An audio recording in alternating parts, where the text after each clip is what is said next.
We start this bulletin with a big news alert coming in. Sources tell WION World is One that India will now impose a mandatory 10-day isolation period for UK nationals arriving in India from the United Kingdom, despite their vaccination status. Now, these rules will be applicable to those travelling to India from the 4th of October.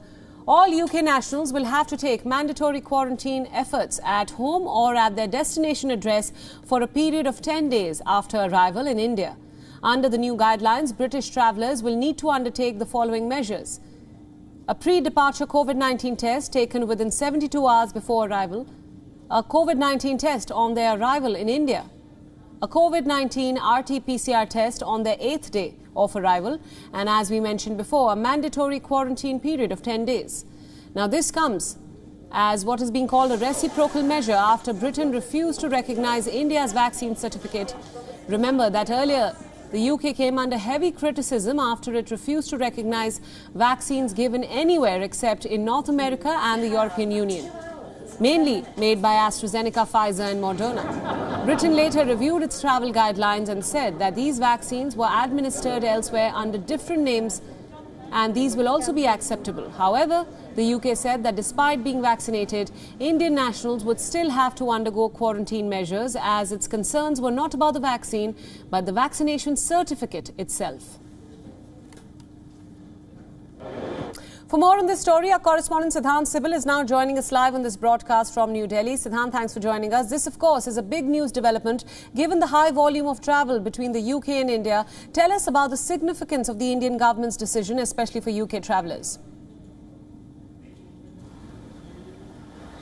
Well, it's a strong response by New Delhi. We know the rules by United Kingdom announced last month. They also come into effect from 4th of October. This was a row over the recognition of India's vaccine certificates. There was a row over the vaccines as well. But a strong reaction by New Delhi. And now increasingly it's seen that both London and New Delhi are loggerheads on this particular issue, and that of course will be the key issue when it comes to discussions as well in the future. But we know that when the rules were announced by UK last month, both the Indian External Affairs Minister and his counterpart, when they met on the sidelines of UNGA in New York, this was the top focus. The Indian side strongly raised the issue and discussed asking UK to roll back, and the day is just arriving 4th of October when the new guidelines come into effect, but there was no action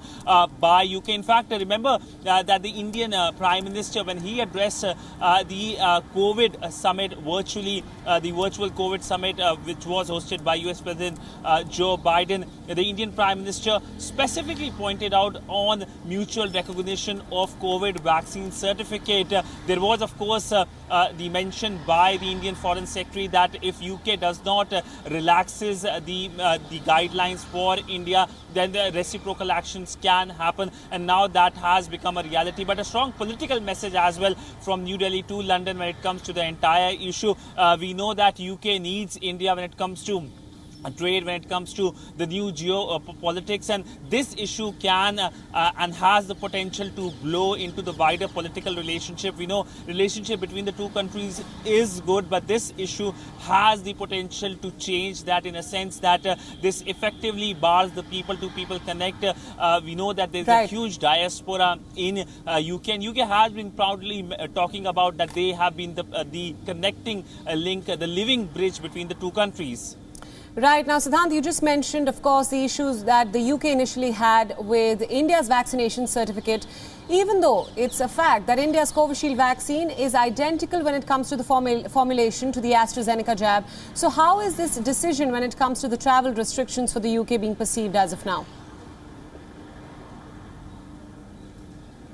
Well, from day one, when the new guidelines were announced by UK, they were seen as discriminatory. Even people here in India saying that they are racist in their measure. We know that the UK High Commissioner here in Delhi did a lot of firefighting, especially on Twitter. But ultimately, there was no resolution, and that is why New Delhi had to take this step, and this step has been taken. We do expect a reaction from UK very soon. In fact, the UK High Commission can can react to the development in few hours from now. But nonetheless, it is up to the political leadership between the two countries who will have to now have conversation to resolve this issue, or else it can threaten the positive vibes around this relationship we have seen between the leaders, between not only the political leadership but the high-level engagement we have seen between the two countries in past few months and years.